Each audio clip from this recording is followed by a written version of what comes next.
మేమంతా షహన్షా గారికి కృతజ్ఞతలు చెప్పుకుంటున్నాం. వారు ప్రజల మేలు కోసం ఈ తీర్పు ఇచ్చినందుకు ధన్యవాదాలు. అయితే అసలు నేరస్తుడైన ఆదం ఖాన్ కి శిక్ష పడిందా లేదా అని మేము తెలుసుకోదలిచాం.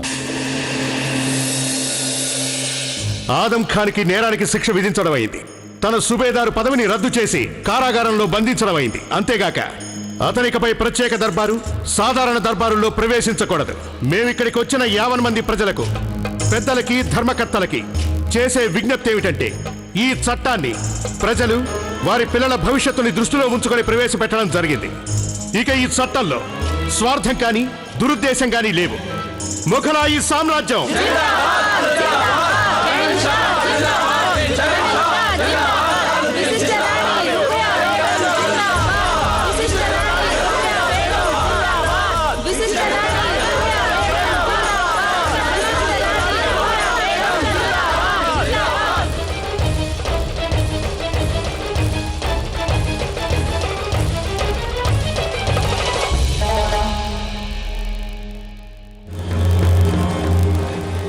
ఆదాబ్ హుజూర్. రేషం నేను చెప్పేది చాలా తక్కువ సమయంలో ఒక ఆదేశం తయారు చేయగలవా నువ్వు? తమరి ఆదేశాన్ని పాటించడం మా బాధ్యత కదా మహామంత్రి గారు. కానీ ఇది చాలా కష్టమైన పని. ముందుగా ఫర్మాన్ లభించాలి, తర్వాత దాన్ని పరిశీలించాలి. అక్షరం అక్షరం భాషకి వినిపించాల్సి వస్తుంది. తర్వాత నకళ్ళు తీయాలి. అప్పుడే వాటిపై అధికార ముద్ర వేయబడుతుంది. అందువల్ల ఇవన్నీ అయ్యేసరికి ఎక్కువ సమయం పడుతుంది మంత్రి గారు. అయితే షహిన్షా కోరినట్లయితే ఫర్మాన్ని త్వరగా లిఖించవచ్చు. కానీ ఈ సంగతి మీకు బాగా తెలుసు మహామంత్రి గారు. తెలిసినా కూడా అది గుర్తించలేకపోయాను. దాని అర్థం ఏమిటి హుజూర్? ఆదాం ఖాన్ కి శిక్ష విధించిన కొన్ని క్షణాల్లోనే నా కళ్ల ముందే ప్రజలకి ఆ ఆదేశం వినిపించటం జరిగింది. అలా జరగాలంటే ఆ ఆదేశం ముందు నుంచే సిద్ధం చేసి ఉండాలి. అంటే ఈ ఆదేశం ముందుగానే సిద్ధం చేశారు రేషం. అంటే అంతకు ముందే అదంతా నిర్ణయమైపోయింది. చివరి తీర్పు చెప్పడానికి ముందే మొత్తం అంతా సిద్ధమైపోయింది. అప్పుడు జలాల్ మా కళ్ల ముందు చేసిందంతా కేవలం ఒక నాటకం మాత్రమే. నా కోసం ఆడిన నాటకం. యాకుదా అంటే అర్థం? ముగ్గురు ఏకమైపోయారు. ముగ్గురు, జోదా బేగం, రుకయ్య బేగం, జలాల్. ఆ ముగ్గురు. అంటే రుకయ్య బేగం ప్రజల ముందుకెళ్లి మాట్లాడడం, ఆదం ఖాన్ గురించి చెప్పడం, చివరికి ప్రజల్ని రెచ్చగొట్టడం, అవన్నీ ఈ పన్నాగంలో భాగమేనంటారా? నిస్సందేహంగా. అంటే ఇందులో జోదా బేగం కూడా ఉందంటారా?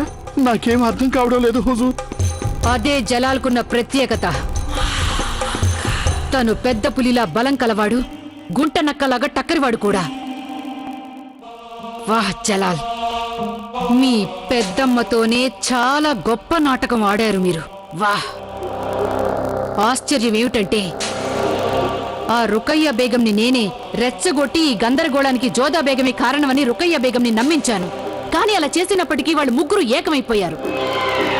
వాళ్ళ ముగ్గురిని అలా ఏకం చేయడానికి వెనుక ఎవరి బుర్ర పనిచేసిందో అప్పట్లో నేను అర్థం చేసుకోలేకపోయాను. కానీ మా వేగులవాడు మాకు చెప్పేవాడు జలాల్ తరచుగా రాత్రిపూట జోదా బేగంని కలుస్తున్నాడని.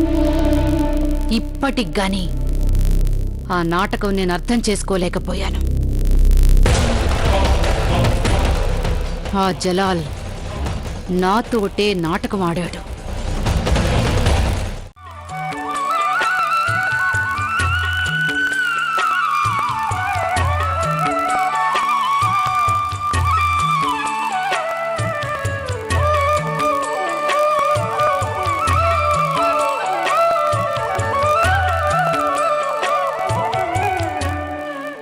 మీరా అత్తయ్య గారు? ఎప్పుడొచ్చారు?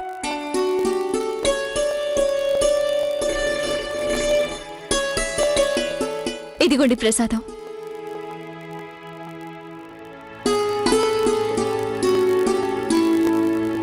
పనుంటే నన్నే రమ్మనొచ్చు కదా అత్తయ్య గారు. లేదు తల్లి జోధా, నేను నీకు రుణపడిపోయానమ్మా. నువ్వు సామ్రాజ్యాన్ని ఇంత పెద్ద ఆపద నుంచి కాపాడినందుకు నీకు కృతజ్ఞతలు. చరిత్రలో నీ పేరు సదా ఉండిపోతుంది. ఇంత మంచి చట్టం రావడానికి నువ్వే కారణమని గుర్తుంచుకుంటారు. కానీ అత్తయ్య గారు, నేను చేసిందంటూ ఏమీ లేదు. నేను కేవలం విత్తనం నాటాను, కానీ దాన్ని పెంచి పోషించింది షహిన్షా గారే. ఎన్ని సమస్యలు తలెత్తినప్పటికీ ఈ చట్టాన్ని తీసుకురావడంలో షహిన్షా సఫలమయ్యారు.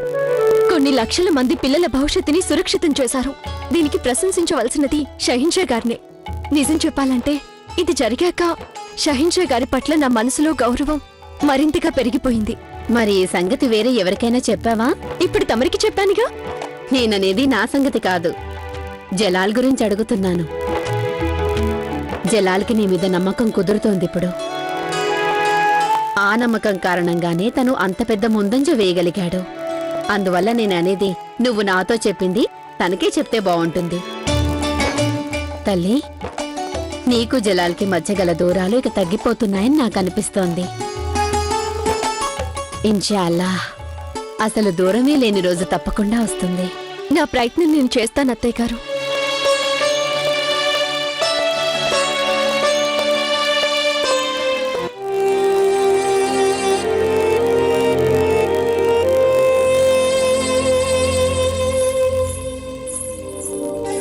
రండి బేగం, మేం మీకోసమే ఎదురు చూస్తున్నాం. ఆదం ఖాన్ విషయంలో రాత్రంతా నిద్రలేదు మాకు. ఇప్పుడు కొంచెం ప్రశాంతత లభించింది. ఇప్పుడు తమరు రాని వచ్చారు, కానీ మేము మాట్లాడబోము, ఏమి చెప్పినా వినబోము ప్రశాంతంగా. మీరు కొంచెం తలపడితే ఆనందిస్తాం.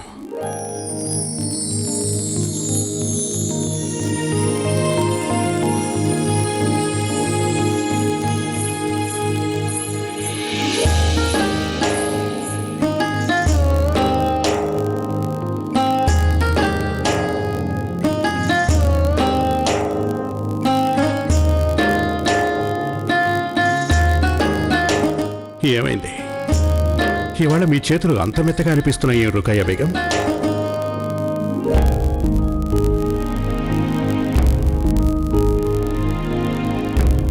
దయచేసి మన్నించండి, మేము వచ్చిన వారు రుకయ్య బేగం అనుకున్నాం, అందుకే తలపట్టమని చెప్పాం. అయినా మీ చేతులు చాలా సున్నితంగా ఉన్నాయి. ప్రశంసించినందుకు ధన్యవాదాలు. ప్రతి నాణానికి రెండు వైపులు ఖచ్చితంగా ఉంటాయి. ఇక సున్నితమైన చేతులు ప్రతి ఒక్కరికి ఉండవు జోధా బేగం. మీరు ఎప్పుడూ ఎవరికి మాలిష్ చేయనట్టు లేరు. కొంచెం గట్టిగా ఒత్తండి. బహుశా తమరికి మాలిష్ ఎలా చేయించుకోవాలో రాదనుకుంటాను. కొంచెం సరిగా కూర్చోండి. ఒక పని చేయండి, దీని మీద కూర్చోండి. అలాగే.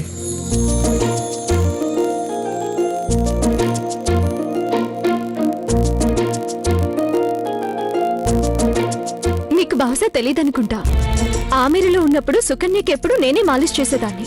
తనేమనేదంటే నా చేతుల్లో ఏదో మంత్రం ఉందని. సుభానల్లా, నిజంగానే మీలో సకల కళా నైపుణ్యం ఉంది జోధా. ఒకసారి మిమ్మల్ని కనుక కవ్విస్తే చాలు, మీరు మీ నైపుణ్యాన్ని ప్రదర్శిస్తారు. మీరెంతో అనుభవం ఉన్నట్టు మాలిష్ చేస్తున్నారు. ఇదేమీ గొప్ప సంగతి కాదు, ఇది పరిణామం మాత్రమే షహిన్షా. ఏది దేని పరిణామం అంటున్నావు జోదా బేగం?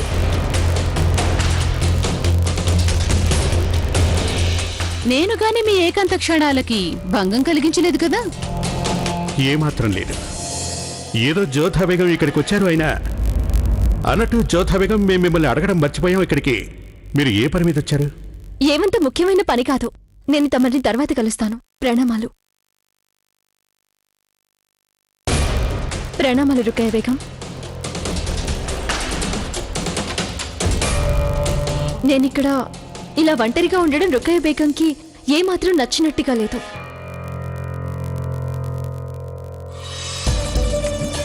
బ్రహ్మాండంగా ఉంది జలాల్. మరీ చేరువైపోతున్నట్టున్నారు జోదా బేగంకి. రుకయ్య బేగం అలాంటిదేం లేదు. ఆవిడొచ్చినప్పుడు మేము కళ్ళు మూసుకొని ఉన్నాం. మేము మీరే వచ్చారని అనుకున్నాం, అందుకే తలపట్టమని అడిగాం. చాలా బాగుంది జలాల్. ఒకానొకప్పుడు కేవలం అలికడి వినే నా రాకను గుర్తించేవారు. ఆ జోదా బేగంలో ఏదో ప్రత్యేకత తప్పకుండా ఉంటుంది. లేకపోతే మనకి విడాకులిప్పించాలని ప్రయత్నించిన ఆవిడికి, మన మధ్య దూరాలు పెంచాలని కోరుకున్న ఆవిడికి మీరింత ప్రాముఖ్యం ఎందుకిస్తారు? అదంతా కేవలం మీ అపోహ రుకయ్య. తన మీద కోపగించుకోవడానికి బదులు మీరు కృతజ్ఞత చూపాలి. అసలు మనకు విడాకులే రాలేదు అంటే అదంతా జోధా బేగం చేసిన కృషి వల్లే. ఆవిడే నిర్ణయాన్ని ప్రజలకు వదిలేయమని మాకు సలహా ఇచ్చారు. ఎందుకంటే చిన్నతనం నుంచి మీరిద్దరూ కలిసి ఉండడం వాళ్ళు చూశారు. అలాంటి పరిస్థితుల్లో రుకయ్య బేగం గనుక తన వాదనని ప్రజల ముందు ఉంచినట్లయితే ప్రజలు తన మాటని నమ్ముతారు. ఖుదా హాఫీజ్. ఆదం ఖాన్ ని ఉరి తీయండి. యా ఖుదా, నేను జ్యోతా బేగంని ఎంత తప్పుగా అనుకున్నాను. అయినా అదంతా మీరు నాకు ముందే ఎందుకు చెప్పలేదు? మీరు మాకు చెప్పడానికి అవకాశం ఇస్తే కదా. మీరు కూడా అపార్థాలని నిజమని నమ్ముతున్నారు. ఒకప్పుడు మేం కూడా ఇలాగే అనుకునేవాళ్ళం. నేను తన్ని ఎన్నో మాటలు అన్నాను, అవమానించాను ఆవిడ్ని. దీనికి నేను ప్రాయశ్చిత్తం చేసుకోవడం ఎలా? చూడండి, మీకు గనక జ్యోతా బేగం చేసింది సరైందే అనిపిస్తే ఇలాంటప్పుడు మేము మీకు సలహా ఇస్తాం. మీరు వెంటనే వెళ్ళి జ్యోతా బేగంని కలుసుకుంటే అన్ని వాటంతటవే చక్కబడతాయి.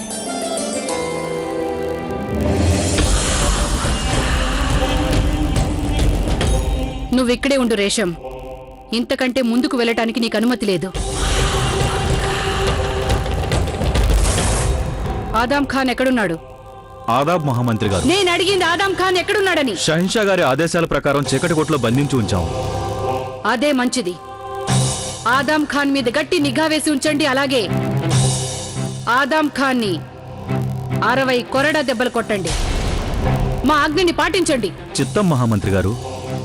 ఇంకో విషయం, ఎవరైనా ప్రశ్నిస్తే అది మహామంత్రి గారి ఆదేశం అని చెప్పండి. చిత్తం మహామంత్రి గారు.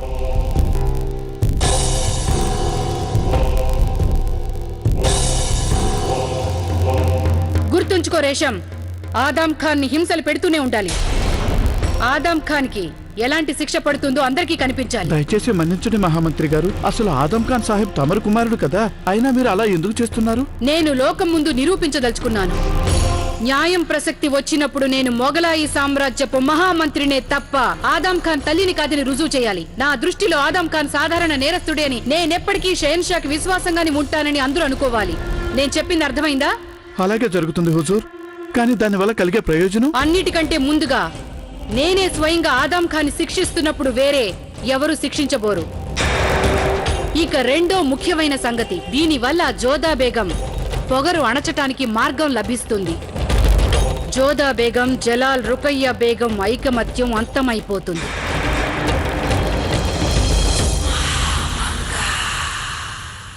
విశిష్ట రాణి బేగం రుకయ్యా సుల్తాన్ వేం చేస్తున్నారు? హో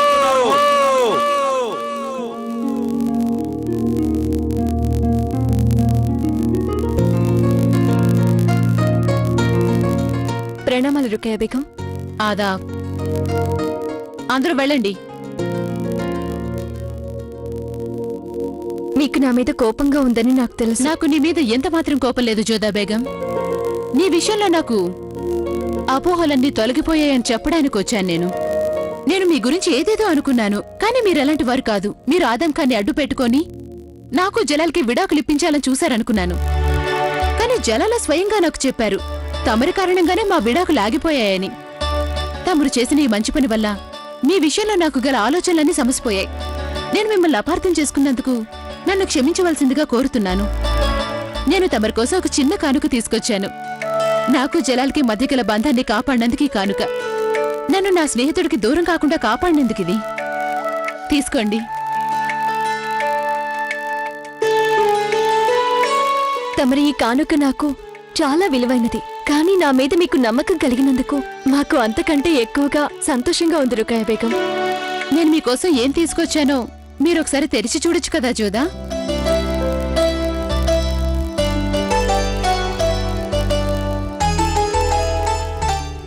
ఈ వజ్రం వచ్చుంటుందని నేను అనుకుంటున్నాను. మనస్ఫూర్తిగా ఇచ్చిన కానుక వెలకట్టలేనిది.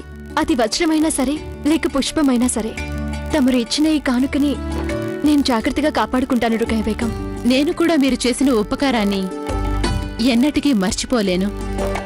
ఇక సెలవిప్పించండి. ఆదాబ్. రుకయ్య బేగం,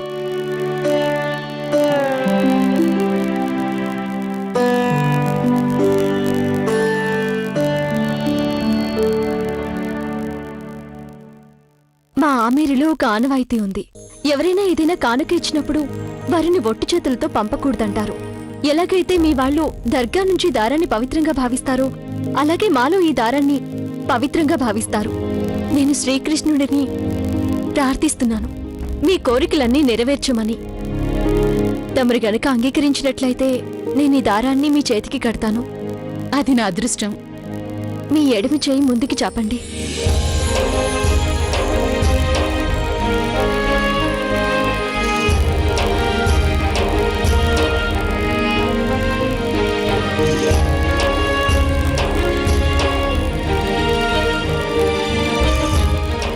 అదేంటి నేను ఏమీ చేయకపోయినా ఏమీ అనకపోయినా మీరెందుకలా కన్నీళ్లు పెట్టుకుంటున్నారు జోదా?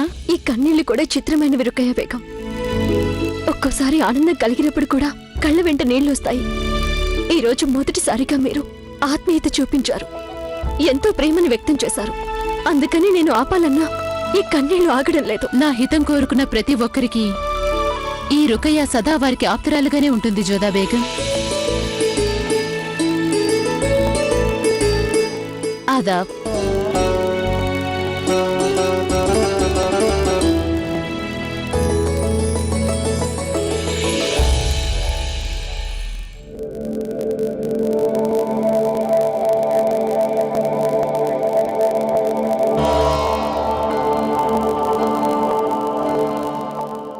సుభానల్లా, భలే అందమైన చిత్రపటాన్ని గీశావు నువ్వు. ఇందుకు నీకు ఈనాము తప్పకుండా ఇవ్వాల్సిందే. నీ చేయి చాపు.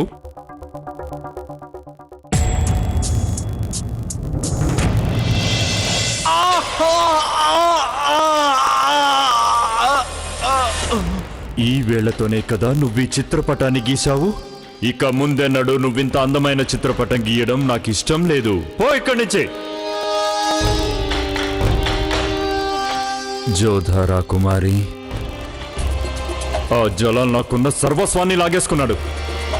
ఇప్పుడు ఇలా నేను వీధిలో పాలయ్యానంటే అందుకు కేవలం ఆ జలాలే కారకుడు. నేను ఓటమిని అంగీకరించను. ఆ జలాల్ నా నుంచి ఏమేం లాగేసుకున్నాడో అవన్నీ తిరిగి నా సొంతం చేసుకొని తిరుతాను. అబుల్ మాలి కూడా ఆ జలాల్కి శత్రువే, అలాగే నేను కూడా శత్రువుని. శత్రువుకి శత్రువు అంటే స్నేహితుడితో సమానం. మేమిద్దరం కలిసామంటే నువ్వు నాశనమైపోతావు జలాల్, నాశనమైపోతావు. ఈ వార్త నమ్మొచ్చా? నిజమే షహిన్షా. తమరి ఇద్దరి బావగారులు అబుల్ మాలి షరూఫుద్దీన్లు ఏకమైపోయారు. వాళ్ళు యుద్ధానికి సన్నాహాలు చేస్తున్నారు. మా ఇద్దరు బావగారులు అనకండి ఖాన్ సాబ్, ఇద్దరు ద్రోహులు ఒకటైపోయారనండి. వాళ్లకు కూడా ద్రోహులకు పడే శిక్షే పడబోతోంది. వెంటనే యుద్ధానికి సన్నద్ధంగా ఉండమని మునీం ఖాన్కి వర్తమానం పంపండి. అబుల్ మాలిని షరీఫుద్దీన్ని ఓడించి వాళ్ళిద్దరిని ద్రోహులుగానే బంధించి మా ముందుకు హాజరుపరచమని చెప్పండి. చిత్తం హుజూర్. షెహెన్షా జలాలుద్దీన్ పంపిన వర్తమానం మునీం ఖాన్కి చేరింది. అప్పుడు మునీం ఖాన్ షెహెన్షా ఆదేశాలను అమలు చేస్తూ వెంటనే షరీఫుద్దీన్, అబుల్ మాలీల మీద యుద్ధం ప్రకటించాడు. దాడికి సన్నాహాలు చేయండి. మునీం తన సైన్యంతో యుద్ధానికి వెళ్లిపోయాడు. భీకర సమరం జరిగింది. ఎంతో మంది సైనికులు ప్రాణాలు కోల్పోగా మరెందరో గాయపడ్డారు. అయితే ఆ యుద్ధంలో జలాల్ పక్షమే గెలిచింది. యుద్ధంలో మునీం ఖానే గెలిచాడు. అబుల్ మాలి ఈసారి కూడా తప్పించుకుని పారిపోయాడు. కానీ షరీఫుద్దీన్ తప్పించుకోలేకపోయాడు. షరీఫుద్దీన్ ఒక గుడారంలో తలదాచుకున్నాడు. అక్కడి నుంచి ఎలా తప్పించుకోవాలని ఆలోచిస్తున్న సమయంలో గూఢాచారుల ద్వారా ఆ విషయం తెలుసుకున్న మునీం ఖాన్ తన సైన్యంతో ఆ గుడారాన్ని ముట్టడించాడు.